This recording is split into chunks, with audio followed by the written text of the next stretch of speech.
Shanda Payne, to speak to us about the Tsogo Sun Soccer Academy. Good to have you. Welcome to Morning Live. Morning. It's such a great idea, but I mean, let's focus in on why soccer and why this particular academy. Well, it's more of a holistic approach as opposed to just about soccer development. It's actually using sports as a vehicle to work with children, doing something that they love. So obviously they're going to participate. So then through that, you're then able to teach them life skills and also the lessons that you learn just through sport, as opposed to sitting in a classroom saying, this is how you must behave, this type of thing. You get a bunch of young people onto a field playing a sport that they love. Yeah. You're going to teach them discipline, time management, accountability, responsibility without them even realizing it. Yeah, it's the truth. I mean, the lessons that you learn from playing sports, from being outside, from working as a team, from pushing yourself to the limits, it is so healthy. And I think that's what perhaps the biggest message is. And you're having fun at the same time without even realizing it. Yeah. And you're with your mates and you're not on the streets getting up to mischief. You're doing something you love and enjoy, and you're keeping fit and healthy. Awesome. I'm seeing Lucas Radebe all over the place. What's the story with Lucas? Is he sort of just involved? I know he's an ambassador for Tsogo Sun, but tell me more about his involvement. It's an absolute privilege to work with this man. He just loves the program and he comes in his own time to work with us and be a support, especially at our tournaments and at the league games that we have.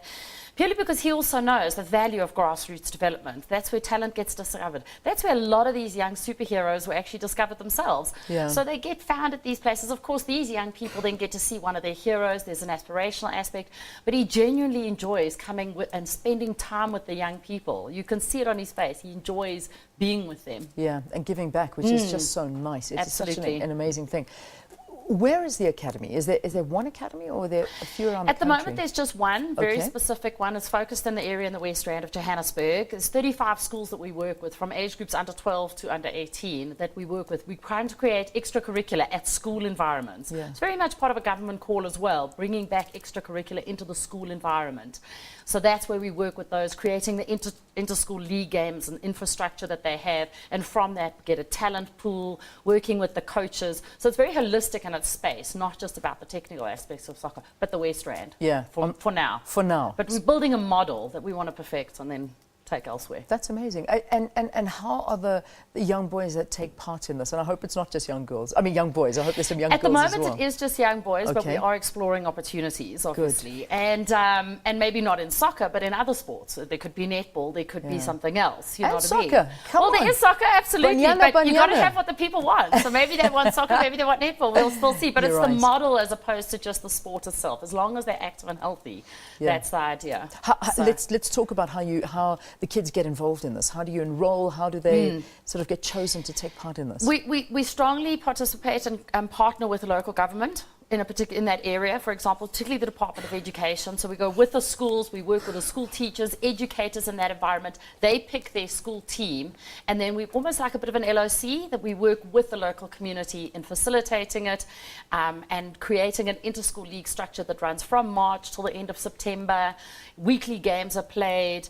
You can see they get kits so that a child loves to be involved from a kit. They all look like a team. It's very active, facilitating the transport. Probably two of the biggest challenges in development of sport is getting the transport to and from games and that kind of thing. Yeah. So the kids get involved through the school structure as opposed to a scouting structure, for lack of a better word. So over 800 boys in the program currently on a weekly basis. Yeah, let's talk about this obviously being an ongoing initiative, and it takes a lot of investment. I mean, at the end of the day, this is something that you look at it, and it's an expense to run. Is it entirely funded by Tsogo? Is this obviously your CSI? Do you have partnerships as well? I know you speak about local government, but is it a Tsogo Sun initiative? It's a Tsogo Sun funded initiative, but having said that, we're not the only contributors. There are other people that contribute from a resource point of view, and that would be local government. I have to commend the teachers in the schools as well, because they do the soccer training on a weekly basis, so we partner with them, and then also working with SAFA and SASFA, etc. But these are all helping in logistical partners. At the moment, we are the funding. We're open to exploring opportunities, but for now, it's about getting the groundwork and the foundation laid. Yeah. But funding is just one element of it. It is. You know, human resources is a huge element of making a logistics like this work. Yeah. You can't just throw money at it. It's got to be a collaborative effort. It has to. Absolutely. Just as we wrap up, I mean, how many kids are involved so far? It's quite strange. We don't go for like huge masses. There's just under 1,000 children involved, but it's the same school in the same community. So we don't move, and we're now in our 5th year. So it's developed quite strongly. So it's 1,000 kids going from under 12, and some of them have been in the program for 5 years. Wow. They're now under 17 players, you know, that kind of thing. So we're growing it in a small impact area. And that's some rising superstars coming. Well, out we've of had this? quite a few. The scouts are coming, Yeah. so which makes the community really excited. 2 of our players have actually gone on to Bidvest Academy, which is amazing, under 15 and under 17. That's what you want to hear. And we're giving them the wings to fly. That's so great. And keep it up. I think it's a fantastic initiative. I really do.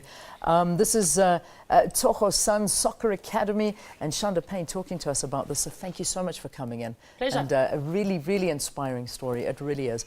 So that's the Soccer Academy. That's playing sports and what it does for you and how incredible it is. Now, in a few minutes' time, probably in about 15 minutes from now, or 20 minutes, we're going to be joined by Chad Leclos and his